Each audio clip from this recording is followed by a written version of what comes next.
Today is the 12th of, no, scratch that. Today is the 14th of December, 2021. The 14th of December, 2021.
Wow, that was great. Thank you very much, whoever that was.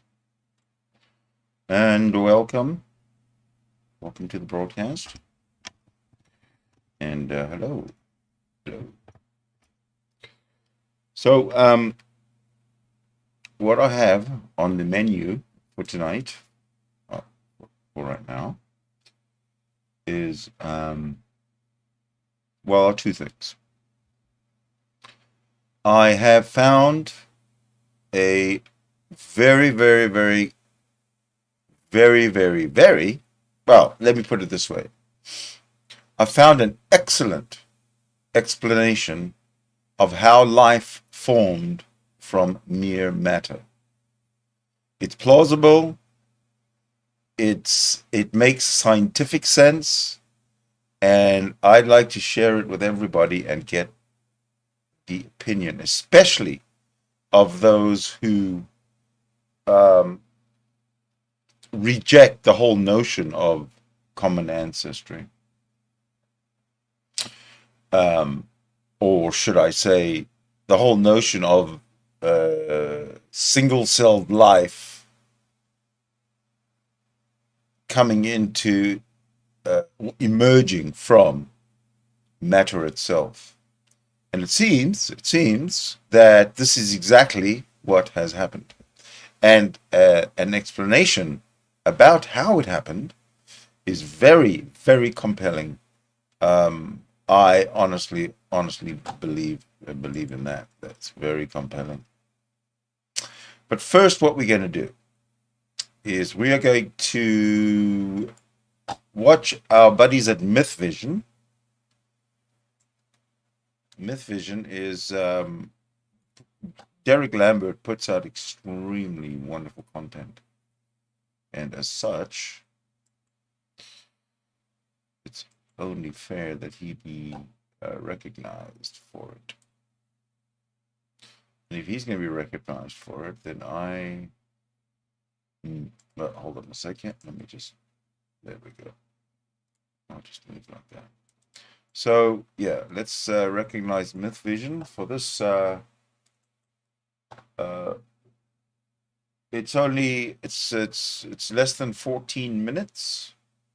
It's called The Failure of Prophecy Produced Christianity. So should I put that in there? The failure of prophecy produced Christianity. Yeah, why not? I'm gonna put that as a topic, okay? So just give me one moment while I do it. The failure, of prophecy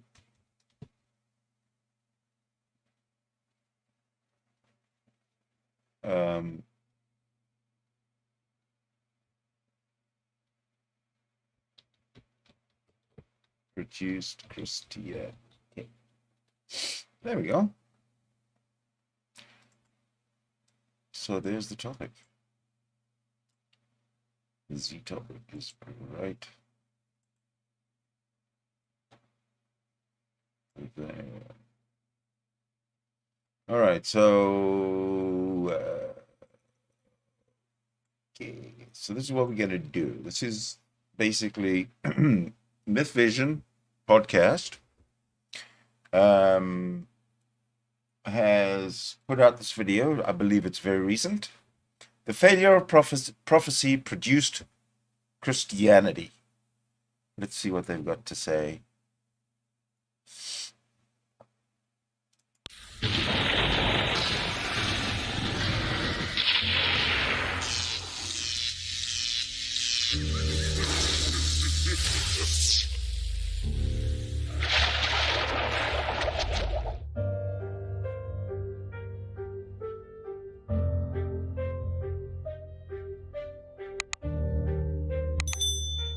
Dr. Richard Carrier, I spent about 20 to 21 hours listening to your audiobook the other day, and I have some questions.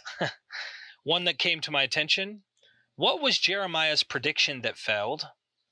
What did Daniel do to try and fix it but failed. What did Christianity do to try and fix Daniel? And although they had more success, they still failed. Yeah, I have a section on that. It's element 7 in On the Historicity of Jesus, which is in chapter 4, where I go into, the element headline is the pre-Christian book of Daniel was a key messianic text, laying out what would happen and when, partly inspiring much of the very messianic fervor of the age. There's a lot of messianic claimants around this time based on the book of Daniel.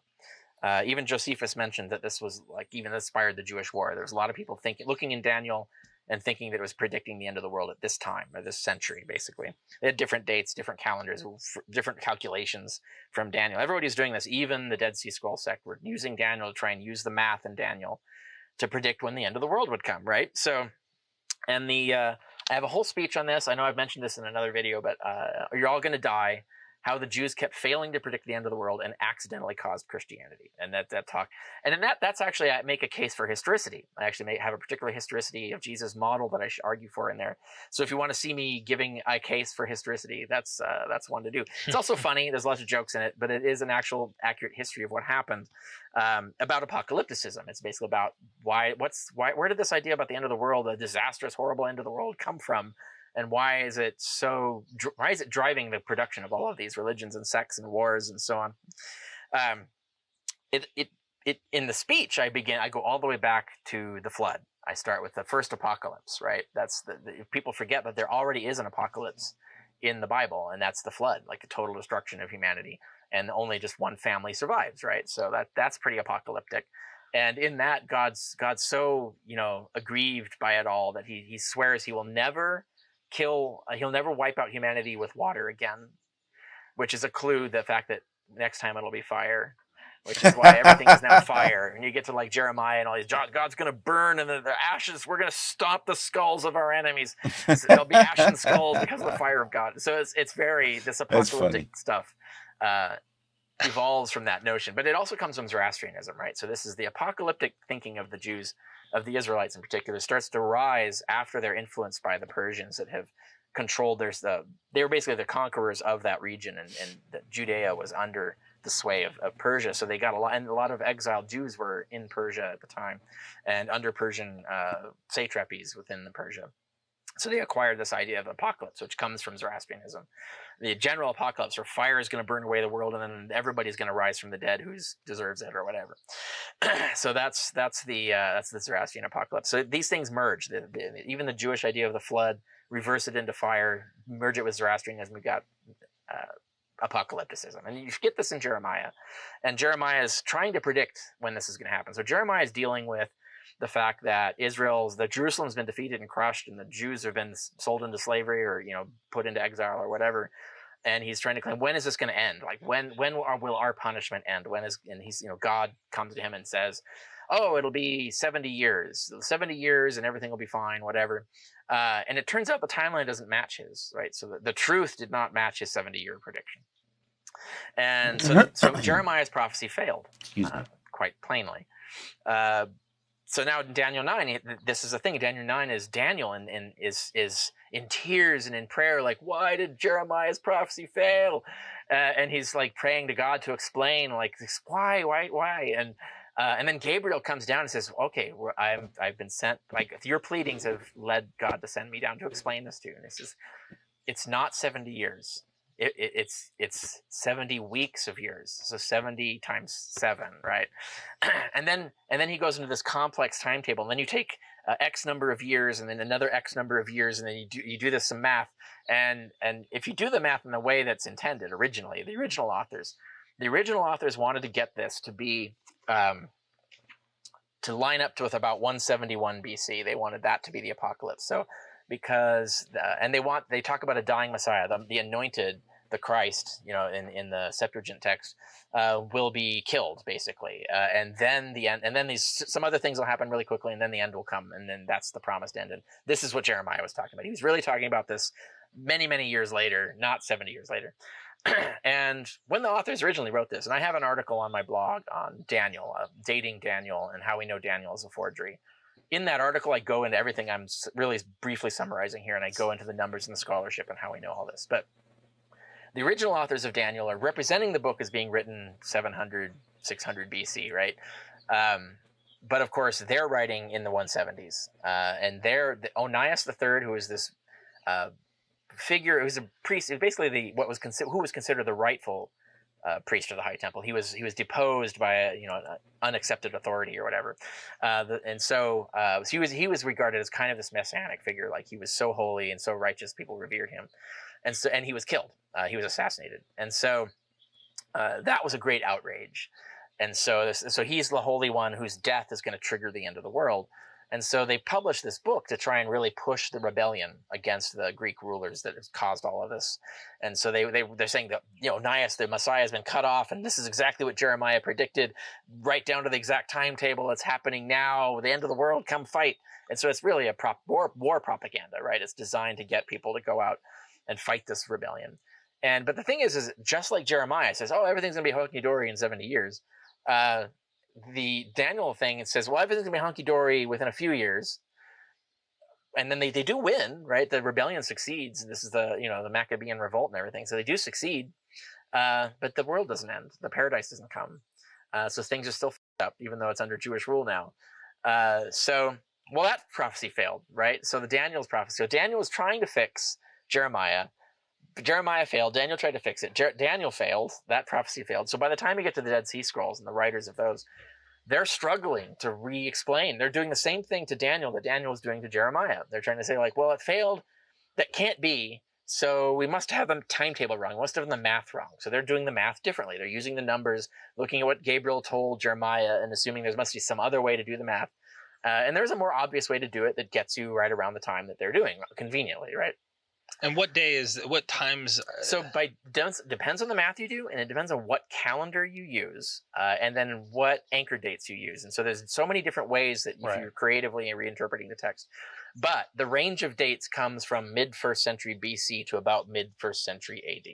So that century is the hot spot in Jewish messianism, because that's when everybody's math is coming up with some date for the end of the world. And so everybody wants to be the Messiah now. So there's this Messiah fever is really just basically burning up Judea. And of course, it actually does lead to the Jewish war and leads to catastrophic consequences. But that's what's going on. And so when Christianity arises, it rises right in the nexus, the whirlwind of this time. And there is a calculation. Julius Africanus shows one of these interpretations you can give that's pretty straightforward, that gets you to the 30s AD. That gets you a date in the 30s AD, depending on your calendar and stuff. So the Christians, I think, really did do this. They did this math. It's 30s AD. It's got to be happening now, right? So they're expecting this to happen now. So that's why they're primed to have this revelation confirming that it has happened, that the end is nigh. It's any time now, or it's begun even, is the way they're preaching it. So that's how Christianity actually accidentally gets caused by a failed prophecy in Daniel, which was caused by a failed prophecy in Jeremiah. So I don't know if that answers the rest of your question. But it does, but I want to probe a little deeper. Yeah. Using the mythicist model, would this also fit a perfect, we're going to put this guy here idea with the mythicism, right? Because it fits their model of calculation to say this is the end. Yes, of course. And I mentioned that as a possibility. And in chapter 8 on the historicity of Jesus, I start with the Talmudic Jesus, the Jesus of Nazareth in the Talmud. Alexander Jannaeus. Correct. He's dated to the time of the Greek, or not the, to the Maccabean era. So the Jannaeus line. Okay. So in 70s BC is when Jesus is depicted as living and dying. And he's obviously there's no Romans there now, so he's executed by Jews through stoning and hanging. And so it's placed in a different point in history. But there is a way to do the Danielic calculation to get that too. But the more obvious one gets you to 30s. I think the reason that the Christians in the West, the Christianity that grew up and expanded from the Roman Empire as opposed to outside the Roman Empire, because the Talmudic Christianity is Babylonian Christianity. It's outside. This is in the Parthian Empire. It's not the Roman Empire. So different things mean different things there. A Pontius Pilate execution wouldn't mean anything politically or socially, so it wouldn't be a salient myth to build in outside the Roman Empire. It makes more sense inside the Roman Empire because then it's contextual.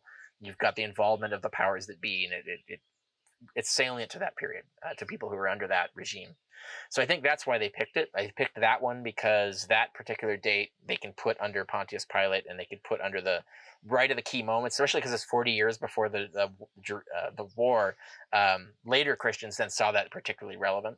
But already in Paul, he's already assuming, if you assume Paul's writing in the 50s, which there's some evidence he is, he's already assuming it started in the 30s. So something started in the 30s before they even knew the Jewish war was coming, right?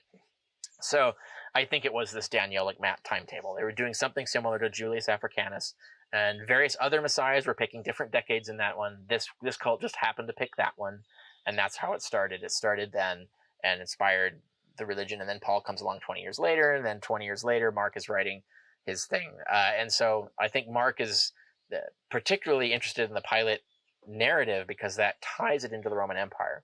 There's no reference in Paul to the Romans even being involved in the execution. In fact, there's several references in Paul that suggest that if he thought anyone killed Jesus, it would have been the Jews, especially if you think 1 Thessalonians 2 is not interpolated, then it's plainly the Jews, right? So, and I think generally Paul is working with the Jewish execution of Jesus, if historicity was true, right? And that works too, right? So that could be the thing in both ways. It can be the way Jesus himself could have been selling himself as this Messiah. Danielic timetable says it must be me, right? Same way I think a bunch of other guys were doing. Or Jesus gets himself killed, and then they do the timetable math and go, wait a minute, the timetable says now, our guy died now, here's the Messiah who's slain in Daniel 9, it's all happening. So there's many ways you can get this to explain historicity too. The historicity fits with this as well. So it doesn't, this fact does not support historicity or mythicism any more than the other. It's sort of a neutral fact. But it is a fact necessary for understanding either historicity or mythicism. It's interesting. And I just think it's funny that even the Christian idea of it failed. You know, yes, and that's right. You said in the last part is then they predicted the end is coming nigh, and then 20 years later, Paul says, "Well, okay, it's any time now. Now Jewish war still hasn't come, so now Paul's go, okay, it'll be when the last one dies, the last person from that generation dies. That's when it will be." And then you get to John and it's like, well, it's when I don't know, it's whenever I want. Yeah, if it be my will. So and then it keeps failing, and then many sects of Christianity have been founded by trying to fix the failed prediction of the end of the world. You can go through many sectarian examples throughout history.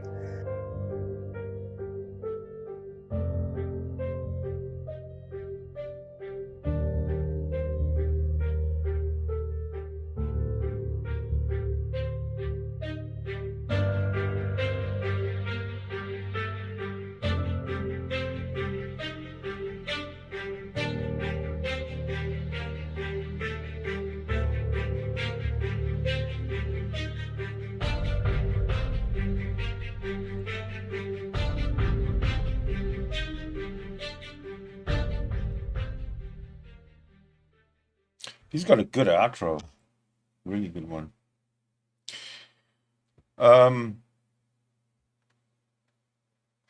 So I got a question for Christians. If there's any Christians out there, I see there's one viewer. I don't know. Hi, welcome. Thank you for giving me an audience.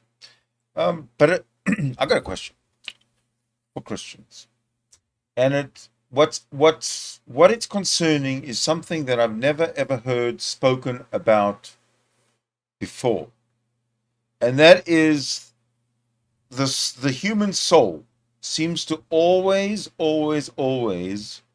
outlast the human body. So every time a human dies, their soul survives. Where it goes or what happens to it is irrelevant at this point, but they have a soul which survives. Now, there's also a prophecy that the end times are coming, and when the end times are coming, all the souls of all the dead people will be risen or resurrected. Or am I correct in that so far? And if all the souls and all will be risen upon the second coming or upon the end of times, Does that include, my question is, does that include the souls of everybody who died before the flood? I'm becoming very interested in the the community of people that existed before the flood. In other words, before the flood of Noah, before uh, God made a mistake. He didn't like what he'd created, and so he killed them all except for Noah and his family, and we are the result. Okay, but my question is, what was there before Noah, before the flood? How long was, I mean, these are the descendants of Adam and Eve, right? So these are the descendants of Adam and Eve, including Noah, who are living life, I guess, right? Because they got the Torah. Torah's obviously there because they're coming after Adam and Eve. So my question is, what did they do? How was their life so abominacious, so egregious that they had to be wiped out? And I'm asking this in the context is relative to how humans behave today. In other words, how could humans behave any worse today than they already do? I can't see it. So how did they behave before the flood? I can't imagine of anything worse than the way humans behave today to replace the way humans behaved before the flood. If anyone has any insight to how humanity sealed its own fate before the flood, let me know what it was that they did that it does not happen today. Because it's a piece of the theology that I don't know anything about, and if somebody can consult their local biblical historian, that would be nice. But if somebody knows, especially, they could just let me know, because I'm very interested. It's always been bugging me. What about those people who died? Excuse me. What about those people who died before the flood?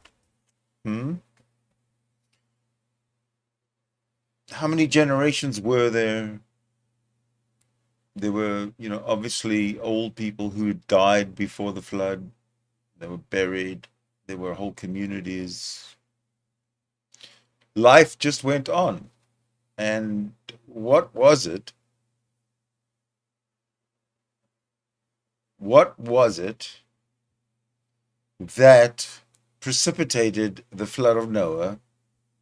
What was it about humanity that displeased God, that in today's reality wouldn't displease God? Like,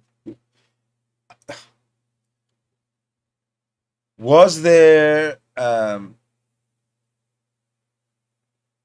like the message that you see you see over there, that one there, okay, that little quip, sort of satire on the picture?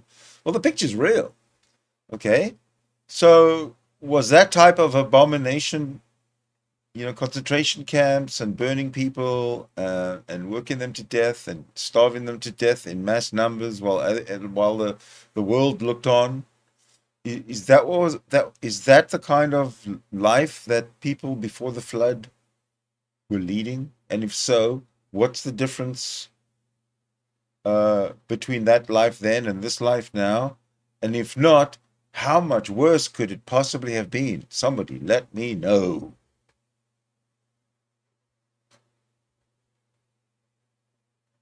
Do cavemen count? Henry. Good question. Do cavemen count? Well, I'll tell you what. Let me just get rid of the impediment. The impediment, she is gone. Hold on a second. I will get rid of the impediment. There we go.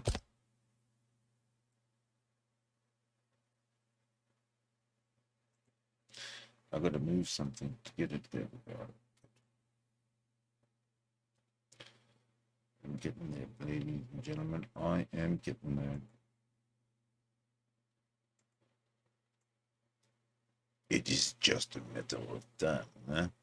If I get there, huh? How's my French accent? Am I speaking English with the correct Am I speaking English with the correct French accent? That was terrible. That was the French accent from a local neighborhood outside of Paris. You know, it was dialect. Yeah, right. Okay, what am I? Oh, there it is. I'm busy here talking to myself, having a damn good time. What about you guys? Sorry. Okay, there, that's what I wanted to do. Do cavemen count? Well, well, hold on a second. Cavemen don't appear in the biblical narrative. So if cavemen were people before no, they couldn't be cavemen because Moses was part of those people, right? And Moses is apparently flesh and blood like you and I, even though he's a myth. But we won't go there right now. We're looking at the biblical narrative specifically.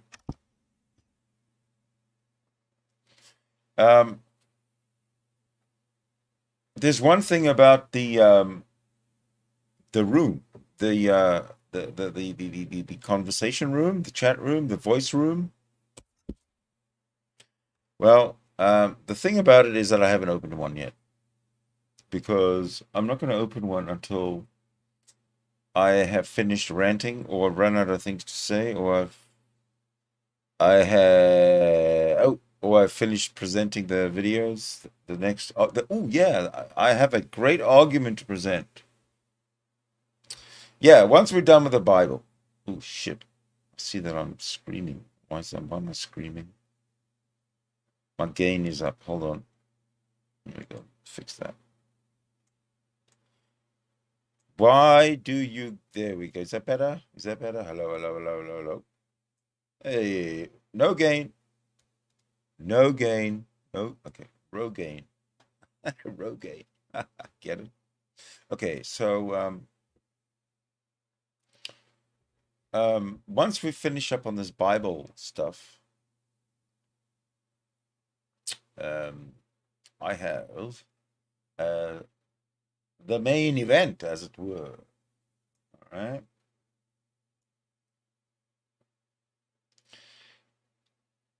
You know how the Christians justify the existence of their God because of the issue of abiogenesis? You can't get life from non-life, is what the Christians claim. Well, guess what? Guess what? Guess what? I'll give you 3 guesses. 1, 2, 3. No, you got them all wrong. You got them all wrong. I found a video that explains how life began from matter. And it is extremely compelling. And it would be quite impossible to refute. If there are any Christians around who want to refute it. The length is, again, it's just under 15 minutes. It's brilliant. It's by a gentleman by the name of Arvin Ash. If you've never watched him, you find his channel. I'll put it up on the credit when we listen to it. But I'm thinking that this is the most brilliant explanation that I've ever seen in my life for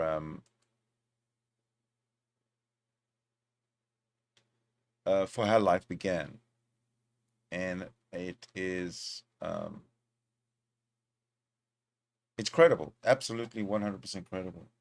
So well, without further fuss and bother, I think we should move on to the next phase. If there are any questions or comments about the Christianity thing, yeah, there's really not much you can say. So let's let's start. Right. Start. Let's go. Guess what? That's not the one. Don't worry. I'll fix it in a jiffy. Less than jiffy. If, in an instant, you could magically transport yourself to the ancient Earth 4.5 billion years ago, and then in the next instant, you magically transported yourself to now, you may say that only magic or a supernatural force could have transformed the Earth to its present day from its humble beginnings. The diversity of Earth today can be explained largely through evolution by natural selection, a process that occurred over billions of years. But this diversity must have had a seed of some kind. The first semblance of life, at some point, must have had a beginning, a start from the primordial soup, and it must have started from non-living matter. But how is it that the seemingly unremarkable processes of geology, chemistry, and physics could have combined in precisely the correct sequence to produce the first living matter from non-living matter? This seems to many people utterly impossible. There must have been a blueprint. There must have been an architect, they say. How could such vastness of diversity, functionality, and beauty come from the physical processes of the cosmos and nature? And how could it have happened on its own? That's coming up right now.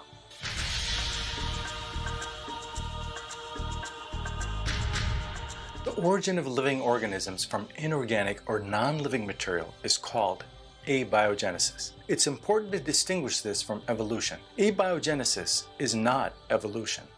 Evolution is the process of development or diversification of living things from earlier forms of living things.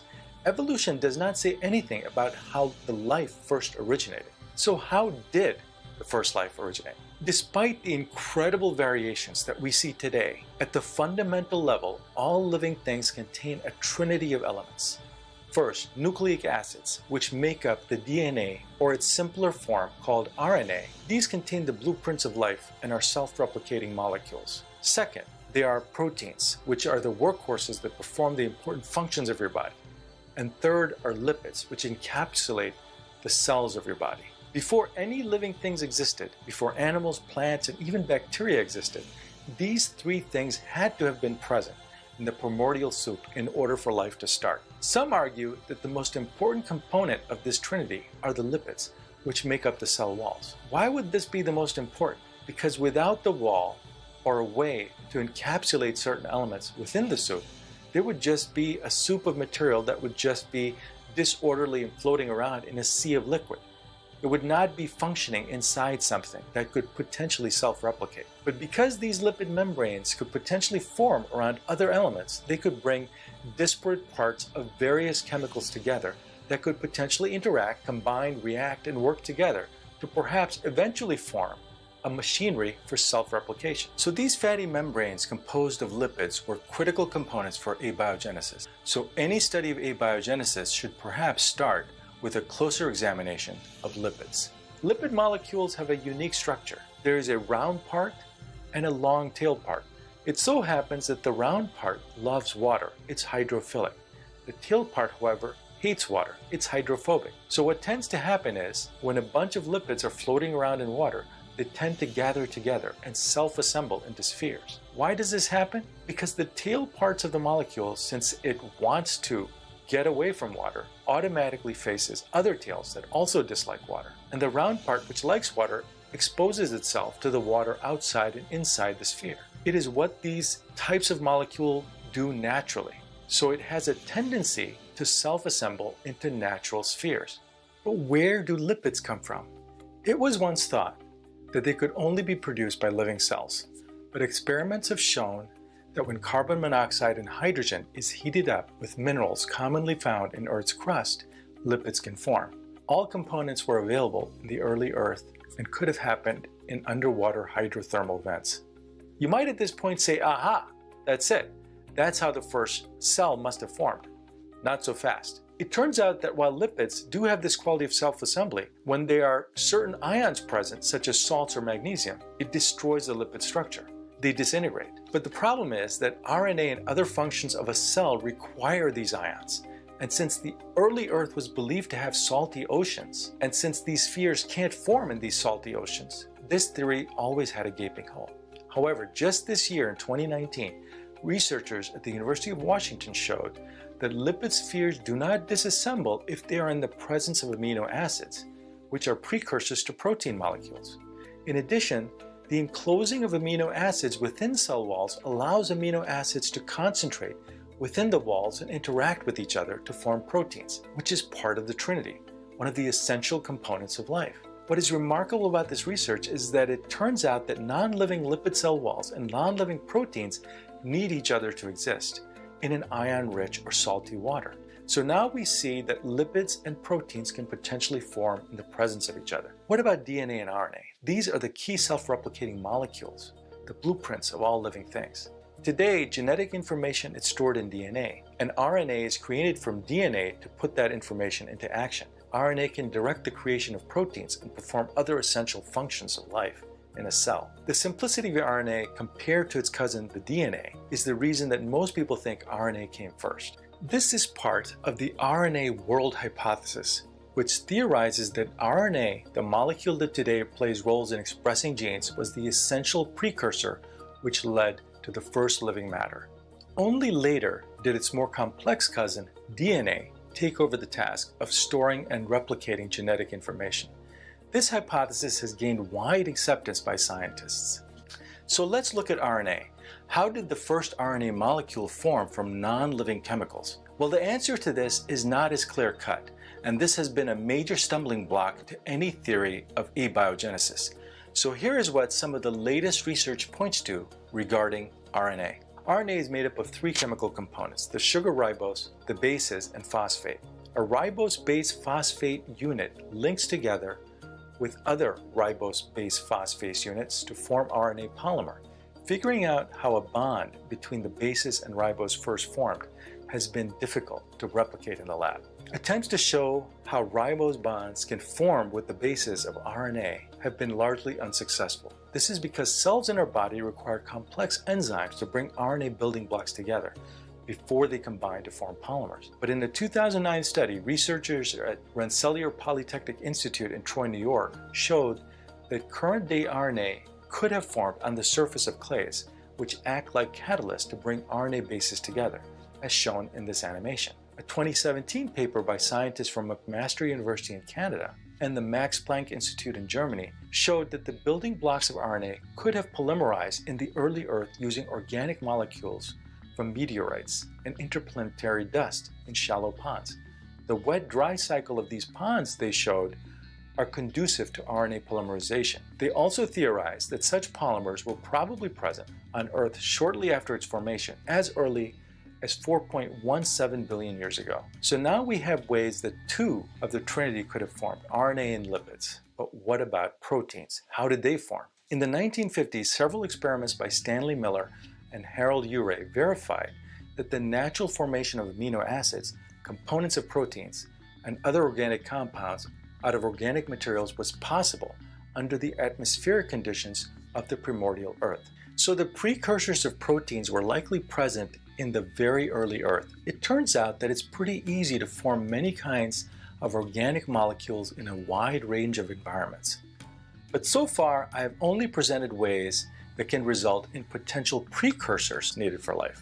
You might say, well, that's fine and dandy, but having all the precursors get together inside a lipid cell wall does not necessarily mean they will all come together to form a self-replicating living cell. How do the complex molecules come together to self-replicate and become a living organism? And if I'm being honest, this is currently not well understood, and there's no experiment or smoking gun evidence right now that points to a precise mechanism of how this could have happened. There are creationist arguments such as the one that says, if I put all the parts of a watch in a big vat and keep stirring it for a million years, a functioning ticking watch is not going to magically form inside the vat. And some cite an estimate by scientists Fred Hoyle and Chandra Vikramasinghe showing that the probability of all the chemicals in a simple bacterium arising on their own by chance is something on the order of 1 in 10 to the 40,000th power, which is more than the Planck volume of the entire universe. So that is a virtual impossibility. But this number and the clock parts in a vat argument are oversimplifications. They ignore the fact that sophisticated life forms like current-day bacteria almost certainly did not arise spontaneously, but arose in much simpler incremental steps that had a much higher chance of occurring. There are stats such as the one that says the odds of creating a protein molecule by chance is 1 in 10 to the 45 power. Odds such as these and others not only ignore the idea of simpler precursors, but also ignore the fact that it was not just one set of amino acids at one place at one time, but it was trillions upon trillions of amino acids reacting in countless places over millions of years that resulted in simple protein molecules. There are about 4 times 10 to the 47 molecules of water in Earth's oceans. Even if there was one amino acid among 1 million water molecules, that would be 10 to the 41 molecules of amino acids that had the opportunity to interact with each other and to form proteins in numerous environments, in numerous places, and in numerous trials over millions of years to produce proteins. The actual probability is not how the hundreds of complex chemicals can come together to form a modern-day bacterium, but the probability of a few chemicals, maybe 10 or 20, forming and coming together to form the precursors of life that can chemically evolve over time to form the simplest kind of life form that likely look nothing like any evolved life form we recognize today. But showing how even this chemical evolution could have happened is problematic. Chemical evolution is not the same as biological evolution, which is driven by favoring organisms that have the best chance of survival and reproduction. Scientists have had trouble figuring out what could have driven chemicals to evolve, the complexity needed for biological functioning. But in 2014, Jeremy England, physics professor at MIT, showed mathematically that the driving force for chemical evolution may be hidden in physics, in Newton's second law of thermodynamics. That's our old friend entropy. From a physics point of view, the one thing that distinguishes living things from non-living things is its ability to capture energy and convert it to heat. England argues that when exposed to an external source of energy, such as the sun, any group of molecules will restructure themselves to dissipate more and more energy. This, he says, is the driving force for chemical evolution, and this can, over time, result in living organisms such as those we see today. Organisms that are super efficient at dissipating energy. This theory is further supported by a 2011 paper by Carol McCallion that showed that RNA and DNA are the most efficient of all known molecules for absorbing the intense ultraviolet light of the sun. While there's no single generally accepted theory of the origin of life, all credible proposals show that life under natural conditions, by a slow process of chemical and molecular evolution, could have plausibly resulted in simple life forms over a long period of time. and that this evolution of chemistry was probably the biggest hill to climb for life to have occurred on Earth. But once this happened, biological evolution took over and relatively quickly resulted in exceptional diversity of life forms. We see that in the fossil record of early Earth, and of course, we see that on Earth today. Do we have proof that this is how life came about? No, at least not yet. Is it plausible? Absolutely. Just like chemical and biological evolution, our knowledge too is evolving in a slow process over hundreds and thousands of years, driven by the pursuit of science and hopefully ever-decreasing ignorance. Hey guys, this video is sponsored by the newly released sci-fi novel New Eden by Kishore Tipurneni. New Eden is a mind-boggling story of quantum entanglement and the origins of life. Follow physicist Joshua Andrews and journalist Rachel Miller as they discover that entangled particles were created at the moment of the Big Bang, creating a universe-wide communication network. So if you love sci-fi based on some real science, I highly recommend New Eden. It's available now from Amazon. The link is in the description below. And if you want to support us and see more videos like this, then please subscribe, ring the bell icon, and give us a like. Or support us on Patreon. I'll see you in the next video.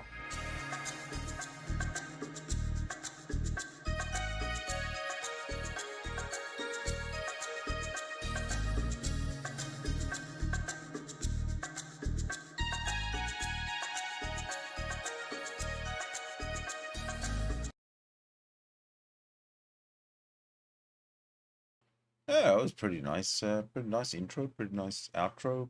And the thing is, that explanation is plausible. That's what he said. He says there's no proof. And you're right, there's no proof. But man, does that ever make sense? It's plausible.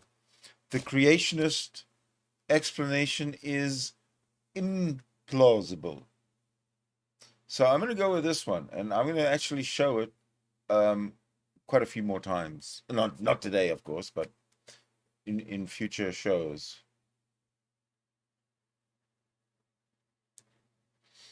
Shako, hey, how you doing? Sounds like some kind of erotic role-playing scenario. Is that because of how I look, or because of the music? Erotic.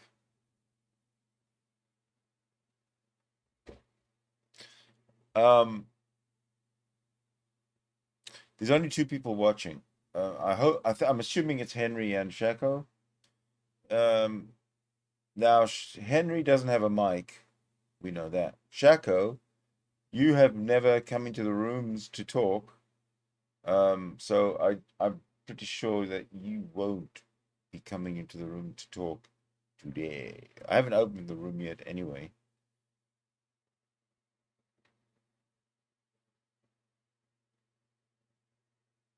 The thumbnail I originally had up.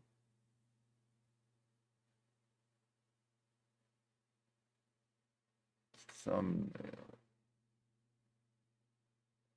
Ah, okay. So there you guys, the two of you. So I'm stuck here. Hello. Talking to people behind the keyboard. I'll tell you what, if that's the way it is, then that's the way it is. So let me set it up so that we can all share the chat room. Does that make sense? Of course it makes sense. Also, it would make sense if I put my specs on so I could see what I was doing on the computer screen.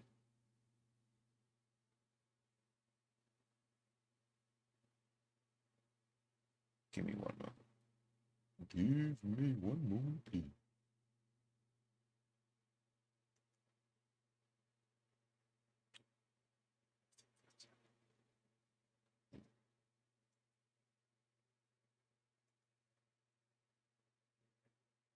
Yes. All right, we're almost there. We're almost there.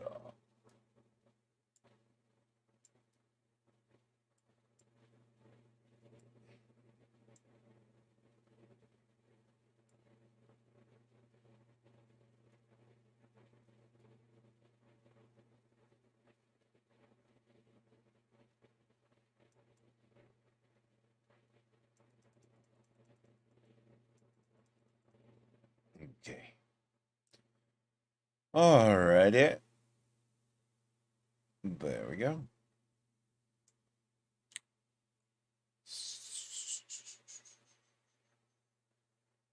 So, okay, guys. You were responding, Shako, to the opening title page. You might want to describe it to me. I don't remember what it was. Erotic role-playing scenario.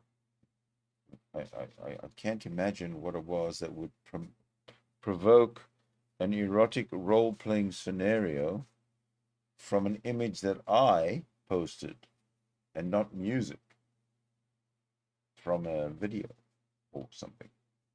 So, opening title page. I can't remember what it was. I don't know what it was, sir. Give me an explanation. Give me a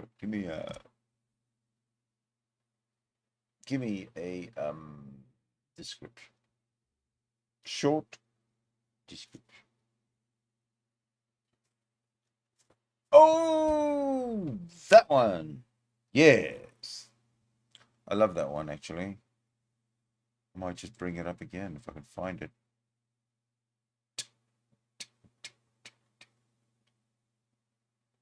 Nah, I won't bring it up. Screw it.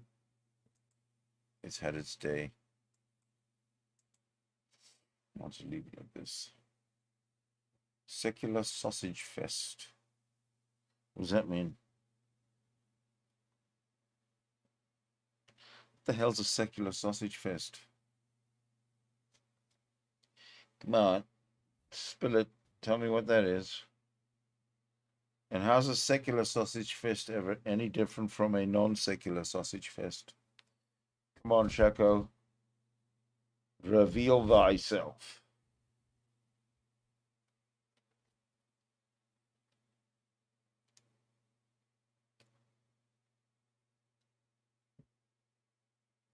Shako, are you a Christian? Because if you are, I got a question for you. If you are, I'll take it. Let me first find out. Are you or are you not a Christian? Shako.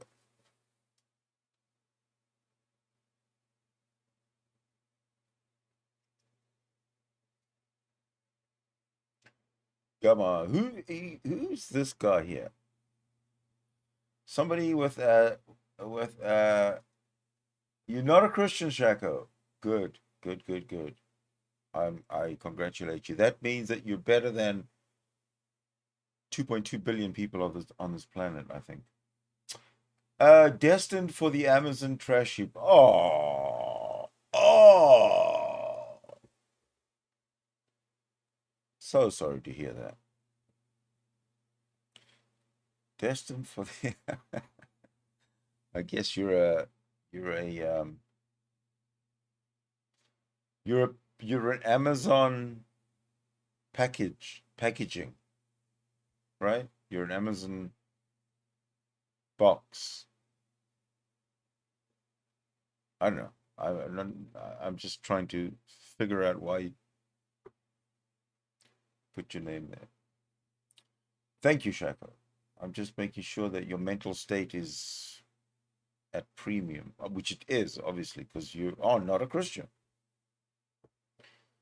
And if you were a Christian, and anybody who's a Christian has a mental state that is highly questionable, and they need a reality check.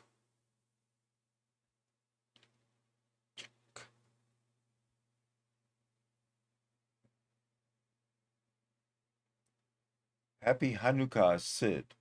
Oh, that's very nice. Thank you. Is it Hanukkah? Oh, no. That ended on the 6th of that ended on the 6th of December, so it's no longer. But thank you. Acknowledge your Boerewors comment. Good, very good. No Boerewors up in here. Beef sausage for the head. Yeah. Ha ha ha. Very funny. I love Boerewors. Mm-hmm. You send me some? Come on. I tell you what, if you put enough money in my PayPal for Boerewors, I'll go buy some. And I'll eat it. I'll eat it on camera. And I'll show you how juicy it is. Yummy. The last time I actually ate Boerewors was, boy.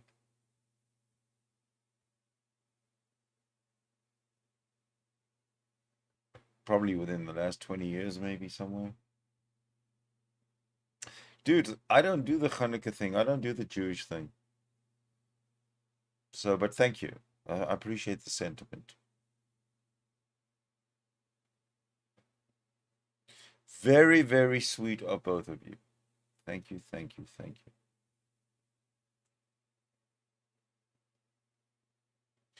Did you know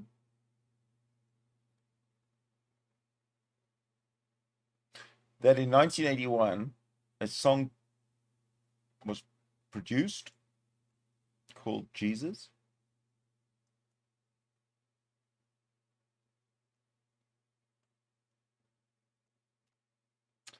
It was like the precursor of grunge music.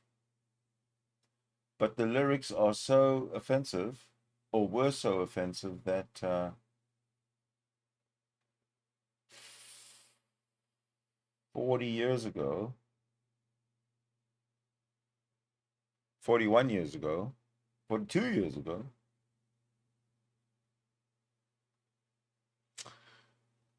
you could get away with it. You want me to play the song? Okay, I'll play the song. It was produced, by the way. It was produced by, our friend Bill Pasdu, who pops into the side chat, the wordsmith. He produced this. I'm going to play it. You can listen. If you want, I have the words. I have the lyrics. I can put them up if you want to hear it a second time. Ooh, hold on. Maybe I'll come up with a better idea.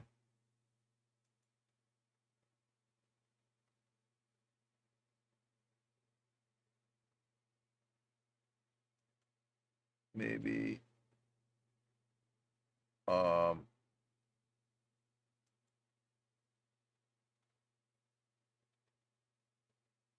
no, my mind is locked.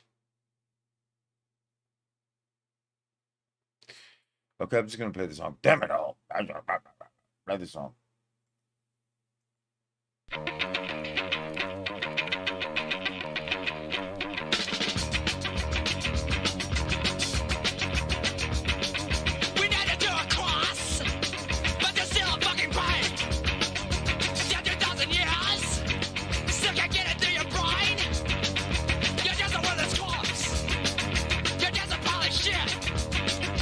Give it a couple Niles, and I bet I'll lay your pins.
That's it.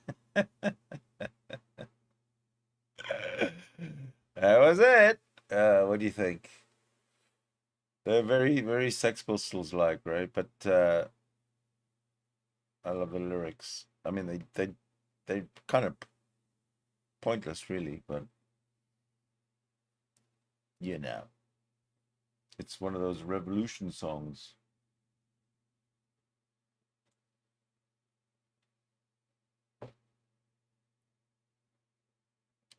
So, Destined, are you a Safa?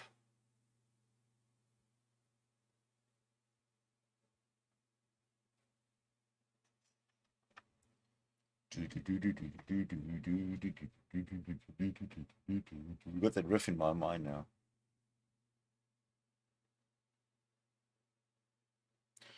Oh, I see. Destined and Shako are a couple. Oh, that's very sweet. Very sweet.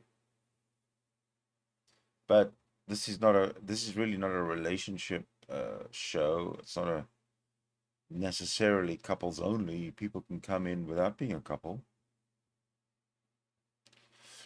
Dibs, eh? You know, I went to Durban once. I'm from Cape Town. And it was in December. Or was it January? I can't remember. But I can tell you one thing. When I got to Durban, it was the shittest weather I've ever experienced at the time in my life. It was hot.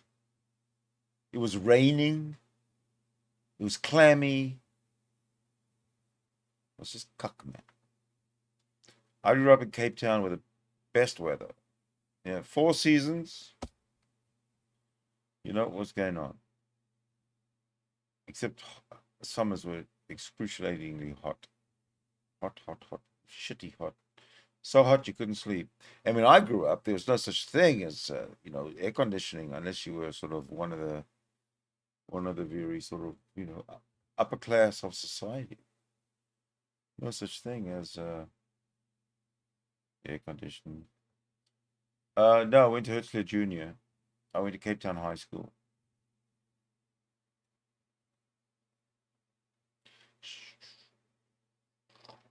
But I did go to Herzliya up till standard 5.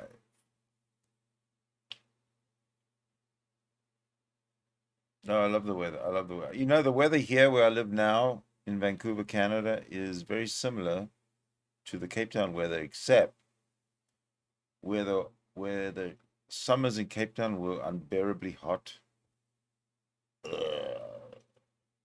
The summers here are only unbearably hot for like 2 weeks, and then it's over. Yes, I did, Destined. I went to the one they used to have it in Port Elizabeth. That's where I went. Edmonton. I've been to Edmonton. Shame. And it's a nice place, and everything, but the weather, oh God. The weather. You know the thing about Edmonton? The weather is so fucking cold. Like -30, cold. Yet, there's still people sitting outside, walking around. What the fuck's with that?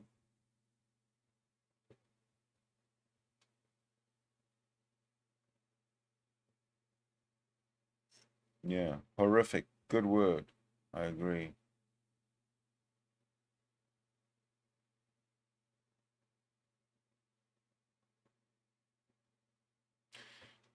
Outside of Cape Town, what year was that?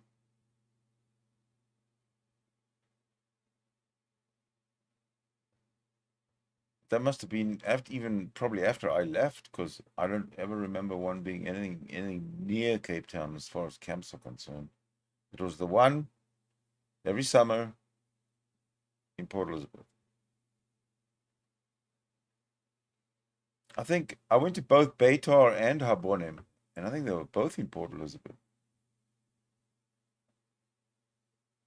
Yeah, 1999 is Yeah, that's after apartheid. Apartheid. So that's way after my time.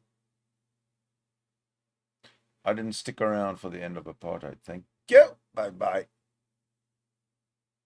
You didn't. So you didn't get called up for the army at all. See, that was another issue that I had when I lived there.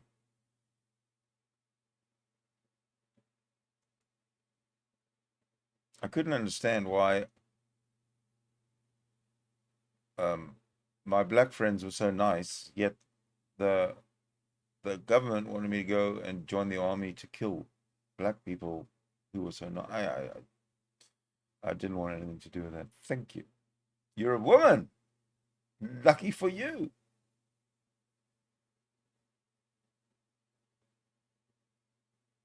So she's the obviously. Okay. Right. I'm assuming that I'm gonna treat you like a couple. You were around 10 years when apartheid ended. Okay. You know what? I went back to South Africa in 2003 for 2 or 3 weeks. Yeah, I kind of grew up in the 70s there. No, no, I left in 70s in the beginning of 77.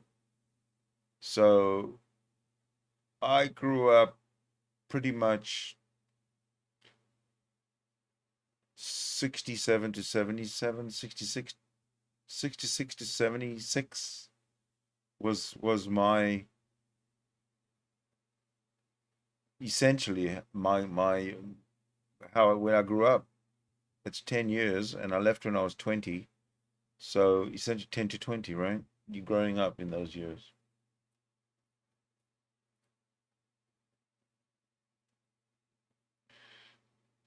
So yeah, it was a whole and when I went back in 2003,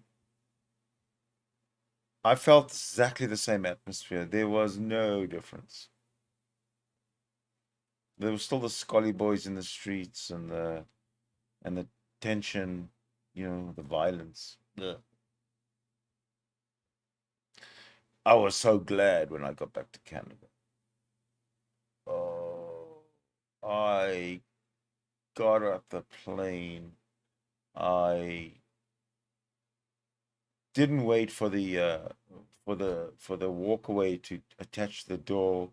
I ran into the cockpit. I opened the window of the pilots, and I jumped through there, and I shimmy down to the ground on the operators. There was the guy who stands with the headphones.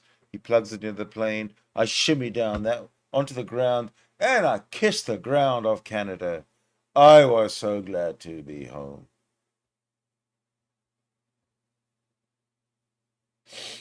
Okay, well, maybe a little bit embellished, that story.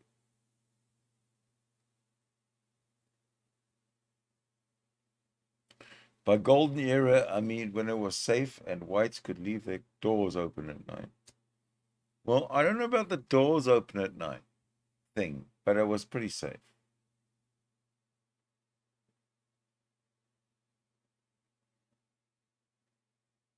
It was a good thing. Although it wasn't safe. The streets were the streets were full of uh, scollies and ducktails. And I was just like a young kid when that happened, and it was scary.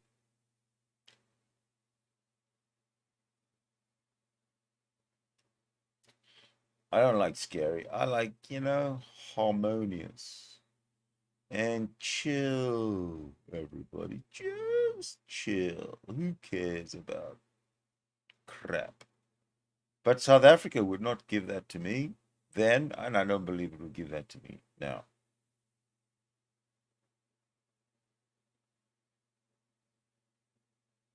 But you know what? The very, very worst day I could wake up, the very, very worst day, and wake up and knowing that it's going to be a bad day. and I could wake up, and just for one moment before I realize how bad the day's going to be, I say to myself, but I'm in Canada. How bad can it possibly be? And you know what? It being just waking up in Canada is enough for me to appreciate the rest of the day. I couldn't imagine still waking up in South Africa and having that anxiety. Why did I choose Canada? Well, Canada accepted me, number one, and I had family here already, so it kind of worked out well. Do you remember Prime Minister Joe? Fuck, what's his name? Joe.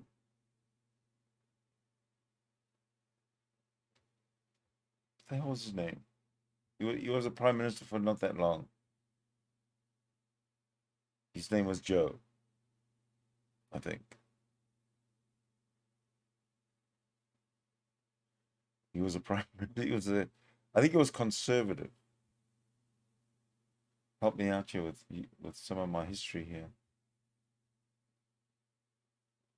Anyway, I can't remember his name. Neither can you. I don't blame you. It was during his tenure that I applied, and I was accepted. It's pretty sad you don't remember the prime minister who allowed you into the country. Joe Clark. Oh, thank you. Yes, that guy. I was going to say Joe Harper, but it just didn't sound right. Yeah, Joe Clark. Back in the 80s when I got here, I started watching politics right away. But the way the conservatives were after Joe Clark, after Pierre Trudeau, was horrible, horrible, horrible, horrible. I'll never ever I'll never vote for a conservative government in this country ever again. Can you imagine still being stuck in South Africa with a white face? I'd say, you know what? I don't have a white face. Look. How's this a white face, hey? In no way is this a white face. You don't come call me whitey, okay? Because I'm not white. You keep your prejudices to yourself, hey? How do you get out of here? There you go.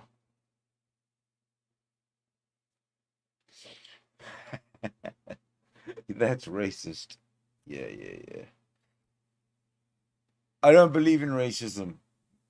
Racism doesn't exist because I don't believe in it. So prove me wrong. And besides that, you come from South Africa and you tell me if racism is only between the blacks and the whites. How about the blacks and the coloreds? How about the blacks and the Indians? And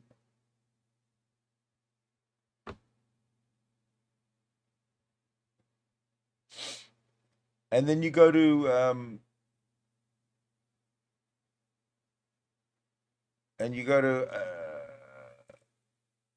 any country in the world and you'll find racism.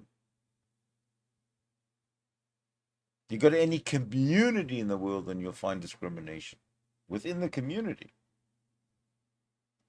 So this whole race card thing, I don't think it really means much.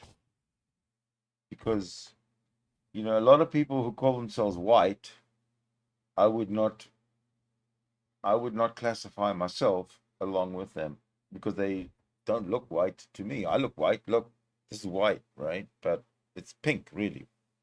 So it's such a broad classification that it means nothing.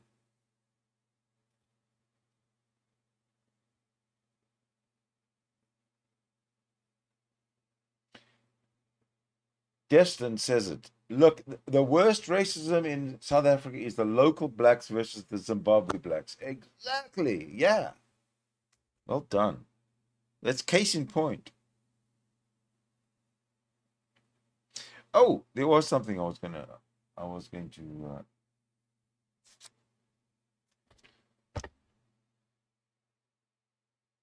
got this in the mail today.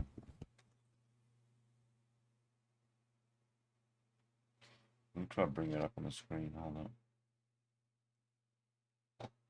Must have put it somewhere. Must have put it somewhere. Hold on a second.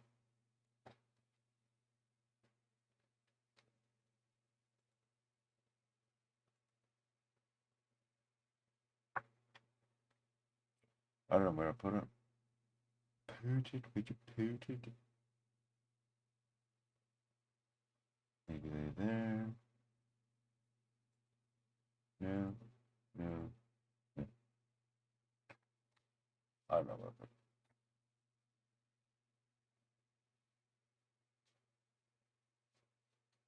Oh. No. I'll ask you guys next time. So listen, I haven't even had dinner, and it's 11 o'clock at night. And I appreciate the one person who's hanging around. But usually by this time, I open up, or I have a conversation room open, and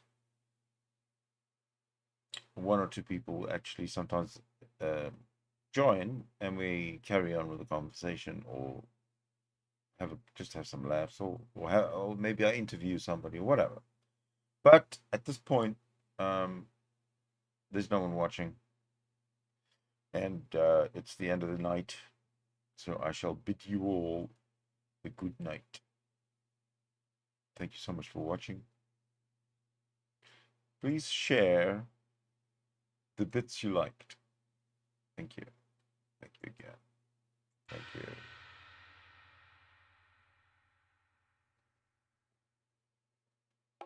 Thank you.